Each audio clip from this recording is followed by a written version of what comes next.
غالبا توی شلوارهای خونگی ما عادت داریم که پاهامون رو وقتی باز میکنیم اینجا قشنگ راحت باشیم، ولی این برشی که این شلوار رو از اولد نیوی من گرفتم خیلی تنگ بوده، به خاطر همین این پارچه رو من گرفتم تا ازش در واقع یه فرم دیگه این برش رو بزنم. خب حالا ببینید من اینجا یه تیکه پارچه رو اضافه کردم که جبران تنگی فاق شلوار بشه.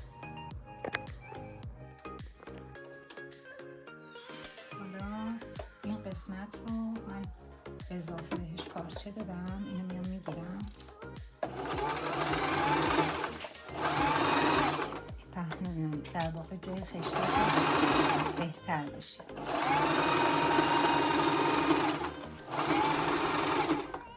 این چرخ خیاطی اولین چیزی بودش که تو مهاجرت خریداری کردم به انتخاب خودم، به خاطر اینکه میخواستم برای چیزای کوچیک مجبور نشم برم بیرون و پول برای تعمیر بدم.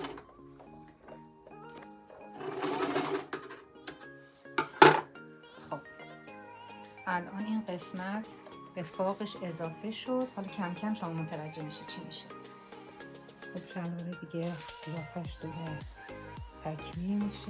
این قسمت همون جایی بودش که من فوق رو اضافه کردم. حالا به این بزرگیش وحشت نکنید، درست میشه. خب بالاخره تمام شد. کش بالاش هم دوختم و خلاص. حالا ببینید اینجا اینقدر فوقش بیشتره و دیگه تنگی نداره.